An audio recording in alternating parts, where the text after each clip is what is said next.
તમારા લીધે મારી જિંદગીમાં ફરક પડ્યો છે. 12મા ધોરણમાં છેલ્લા થોડા જ દિવસો બાકી હતા. વિદ્યાર્થીઓ થોડા ઉત્સુક, થોડા દુઃખી, થોડા તણાવમાં હતા. ઉત્સુક એટલે કે હવે એક નવી દુનિયામાં કોલેજમાં પદાર્પણ કરવા જઈ રહ્યા હતા. દુઃખી એટલે કે લાંબા સમયથી સાથે રહેલા મિત્રો, પ્રિય શિક્ષકો ખબર નહીં ક્યાં હશે, ક્યારે મળશે. તણાવમાં એટલે કે આવનાર એક મહત્વની પરીક્ષાનું પરિણામ શું આવશે, ક્યાં લઈ જશે. તે દિવસે પૂર્વી મિસનો પિરિયડ નહોતો, પણ એમને અચાનક આવેલા જોઈ સૌ રાજી થઈ ગયા. જાણે મે મહિનામાં કરાનો વરસાદ. બધા જોરથી ગુડ મોર્નિંગ મિસ બોલી ઊભા થયા. પૂર્વી મિસ શાળામાં દરેક ધોરણને વેલ્યુ એજ્યુકેશન મૂલ્યો વિશે શિક્ષણ શીખવતા, પણ ખૂબ રોચક રીતે. તેથી બધા જ એમના પિરિયડની રાહ જોતા. પૂર્વી મિસ હાથમાં એક આકર્ષક ખોખું લાવ્યા. ખોખામાં શું લાવ્યા હશે એ જાણવા વિદ્યાર્થીઓની ડોક બગલા કરતાં પણ લાંબી થઈ ગઈ હતી. બધાને બેસવાનું કહી તેમણે એક નાનકડા ખોખામાંથી હાથે બાંધવાના બેન્ડ કાઢ્યા. આ સાધારણ રબર જેવા સોફ્ટ રંગબેરંગી પ્લાસ્ટિકથી બન્યા હોય છે. હાથમાં બંગડીની જેમ પહેરી લેવાય. છોકરો હોય કે છોકરી, પણ આ તો પૂર્વી મિસ એટલે કશુંક અનોખું જ હોય. એમણે દરેક બેન્ડ પર પોતાના સુંદર અક્ષરમાં લખ્યું હતું, થેન્ક યુ, તમારે લીધે મારી જિંદગીમાં ફરક પડ્યો. તેઓ બધા બેન્ડને પોતાની આંગળીઓમાં ભેરવી નીરખી રહ્યા. જરા અનોખા. આંખોના ખૂણે ભીનાશ આવી, પણ તરત જ સ્વસ્થ થતાં તેમણે કહ્યું, હવે પ્રિલિમ પૂરી થઈ છે અને થોડા જ દિવસોમાં સૌ મહત્વની બોર્ડની પરીક્ષામાં પોતાનું સર્વોત્તમ આપવાની કોશિશ કરતા જ હશો. ત્યારબાદ એક નવી દુનિયામાં ખોવાઈ જશો. પણ હું તમને સૌને યાદ કરીશ. સૌને ખૂબ ખૂબ શુભેચ્છાઓ. વિદ્યાર્થીઓ પણ પ્રિય શિક્ષિકાને ભવિષ્યમાં નહીં મળાય એ વિચારથી ગળગળા થઈ ગયા. એક સોપો પડી ગયો. જરા વારે પૂર્વી મિસે બધાને એક હાસ્યાસ્પદ વાત કરી હળવા કરી દીધા. એમણે અચાનક એ વર્ગના ટીખળી, બેફિકર વિદ્યાર્થીનું નામ લઈ બોલાવ્યો. સૌ ઉત્સુક થઈ જોવા લાગ્યા. તેમણે એ વિદ્યાર્થીના હાથમાં પેલા ખોખામાંથી એક બેન્ડ એને પહેરાવ્યો. એ વિદ્યાર્થીએ જ્યારે એના પરનું લખાણ વાંચ્યું ત્યારે આશ્ચર્યથી મિસ સામે જોવા લાગ્યો. થેન્ક યુ, તમારા લીધે મારી જિંદગીમાં ફરક પડ્યો.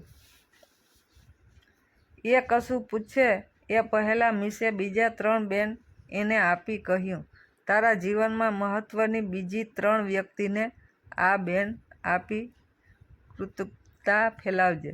નરમ ઘેંસ જેવો થઈ એક ટીખળી પોતાની જગ્યાએ બેઠો અને 3 બેન્ડ વિશે વિચારવા લાગ્યો. આમ વારાફરતી દરેક વિદ્યાર્થીને બોલાવી, એક બેન્ડ પહેરાવી, 3 બેન્ડ આપ્યા. એક અજબ અનુભૂતિ ફેલાઈ ગઈ. વર્ગમાં સૌ વિચારવા લાગ્યા કે આગળ કોને માને પહેરાવવાનું વિચાર્યું. તો કોઈએ દોસ્તને પણ એક વિદ્યાર્થીનીએ ઉઠીને પૂર્વી મિસને પહેરાવી પોતાની લાગણી વ્યક્ત કરી. ત્યારે મિસ એને ભેટી પડ્યા. શાળા વિદાય જેવું વાતાવરણ થઈ ગયું. ઘરે જઈને પહેલું બેન્ડ માને પહેરાવી એક વિદ્યાર્થીએ પડોશમાં રહેતા એક નોકરી કરનાર ભાઈને બીજું બેન્ડ આપ્યું, જે એને નોકરીએથી આવી અભ્યાસમાં માર્ગદર્શન કરતા હતા. એ ભાઈને પણ લખાણ વાંચી ખૂબ સારું લાગ્યું. બાકીના 2 બેન્ડ એને આપી એને પૂર્વી મિસની વાતનો ફેલાવો કરવાની ઈચ્છા વ્યક્ત કરી. એ ભાઈએ એ બેન્ડ ઓફિસમાં પોતાના બોસને આપ્યું, જે એના પરનું લખાણ વાંચી ચોંકી ગયા. એ કર્મચારીઓ માટે એક ખડૂસ બોસ હતા, પણ કંપનીનો વિકાસ એની કર્તવ્ય નિષ્ઠા અને હોશિયારીથી થતો હતો. એ પણ દીવા જેવી સ્પષ્ટ વાત હતી. બેન્ડ પહેરતાં જ એણે સજ્જડ નયને પેલા ભાઈને પૂછ્યું, હું ખરેખર આને લાયક છું? ખૂબ ખૂબ આભાર, જવાબ આપતા એ ભાઈએ કહ્યું, આની સંકલ્પના એક શાળાના શિક્ષિકાની છે, પણ મને ખૂબ ગમી એટલે તમે યાદ આવ્યા. બોસ એને ભેટી પડ્યા. રાત્રે ઘરે જઈને બોસે બેન્ડ પોતાના પુત્રને પહેરાવી ગળે વળગાડ્યો. હું કામમાં અતિ વ્યસ્ત રહું છું. તારી મમ્મી પર પણ ઘરની ખૂબ જવાબદારી છે. તને જોઈને એવો સમય નથી આપી શકતો અને ચીડાઈ જાઉં છું, પણ તું મારી જીવનદોરી છે. તારા લીધે મારા જીવનમાં ખૂબ બદલાવ આવ્યો છે. તું જેવો છે એવો જ મને ગમે છે. Love you. પુત્રે પણ એ બેન્ડ જોયું અને પિતાને વળગી ધ્રુસકે રડી પડ્યો. એને પાસે બેસાડી પિતાએ રડવાનું કારણ પૂછ્યું. આ વખતે પણ સારા માર્ક્સ નહીં આવ્યા. હું તમને ખુશ નથી રાખી શકતો. માને પણ મદદ નથી કરતો. મારું જીવવું નકામું છે. એમ માનીને મેં આત્મહત્યા માટે તૈયાર કરી હતી.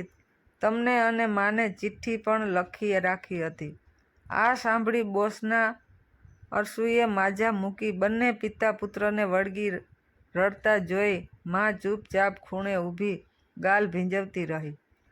એને થયું, સ્ત્રીને ભાવના વ્યક્ત કરતા વાર નથી લાગતી. એ ક્ષણની પત્ની અને કાયમની માતા હોય છે, પણ પુરુષ ક્ષણનો પિતા હોય છે. અને આજે એક પિતા મળ્યા છે પુત્રને ક્ષણવાર માટે. એમાં હું અંતરાય નહીં બનું. સારા પાલક થવું એ તો એક અસીધારા વ્રત છે, અને એ માટે કોઈ શિક્ષણ, જ્ઞાન કે જાતિની જરૂર નથી હોતી. ફક્ત અતૂટ ઈચ્છા જોઈએ.